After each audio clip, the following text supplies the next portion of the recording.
वृद्ध महिला। जोधपुर की एक सुरक्षित दुकान पर लस्सी का अड्डा देकर हम सब दोस्त यार आराम से बैठकर एक दूसरे की खिसाई और हंसी मजाक में लगे ही थे कि एक लगभग 70-80 वर्ष की बुजुर्ग महिला पैसे मांगते हुए मेरे सामने अपने हाथ फैलाकर खड़ी हो गई। उनकी कमर झुकी हुई थी, चेहरे की झुर्रियों में भूख तैर रही थी, नेत्र भीतर को धसे हुए किंतु सजल थे। उनको देखकर मन में ना जाने क्या आया कि मैंने अपनी जेब से सिक्के निकालने के लिए डाला हुआ हाथ वापस खींचते हुए उनसे पूछ लिया, दादी जी लस्सी पियेंगे? मेरी इस बात पर दादी कम असंभित हुई और मेरे मित्र अधिक, क्योंकि अगर मैं उनको पैसे देता तो बस 5 या 10 रुपए ही देता, लेकिन लस्सी तो 30 रुपए की एक है, इसलिए लस्सी पिलाने से मेरे गरीब हो जाने की और उस बुरी दादी के द्वारा मुझे ठग कर अमीर हो जाने की संभावना बहुत कम बढ़ गई थी। दादी ने हिचकिचाते हुए हामी भरी और अपने पास जो मांगकर जमा किए हुए 6-7 रुपए थे वो अपने कांपते हाथों में से मेरी ओर बढ़ाए। मुझे कुछ समझ नहीं आया तो मैंने उनसे पूछा, ये किस लिए? इनको मिलाकर मेरी लस्सी के पैसे चुका देना बाबूजी।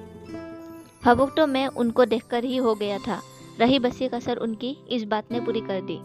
एकाएक मेरी आंखें सलसला आई और भरभराए हुए गले से मैंने दुकान वाले से एक लस्सी बढ़ाने को कहा। उसने अपने पैसे वापस मुट्ठी में बंद कर लिए और पास ही जमीन पर बैठ गई। अब मुझे अपनी लाचारी का अनुभव हुआ, क्योंकि मैं वहां पर मौजूद दुकानदार, अपने दोस्तों और कई अन्य ग्राहकों की वजह से उनको कुर्सी पर बैठने के लिए नहीं कह सका। डर था कि कहीं कोई टोक ना दे, कहीं किसी को एक भीख मांगने वाली बूढ़ी महिला के उनके बराबर में बिठाए जाने पर आपत्ति ना हो जाए। लेकिन वो कुर्सी जिस पर मैं बैठा था मुझे कट रही थी। लस्सी कुल्लरों में भरकर हम सब मित्र और बूढ़ी दादी के हाथों में आते ही मैं अपना कुल्लर पकड़कर दादी के पास ही जमीन पर बैठ गया, क्योंकि ऐसा करने के लिए तो मैं स्वतंत्र था, इससे किसी को आपत्ति नहीं हो सकती थी। हाँ, मेरे दोस्तों ने मुझे एक पल को घूरा, लेकिन वो कुछ कहते उससे पहले ही दुकान के मालिक ने आगे बढ़कर दादी को उठाकर कुर्सी पर बैठा दिया और मेरी ओर मुस्कुराते हुए हाथ जोड़कर कहा, ऊपर बैठ जाए साहब, मेरे यहाँ ग्राहक तो बहुत आते हैं किंतु इंसान कभी कभार ही आता है। अब सबके हाथों में लस्सी के कुल्लर और होठों पर सहज मुस्कुराहट थी। बस एक वो दादी ही थी जिनकी आंखों में तृप्ति के आंसू, होठों पर मलाई के कुछ अंश और दिल में सैकड़ों दुआएं रही थी।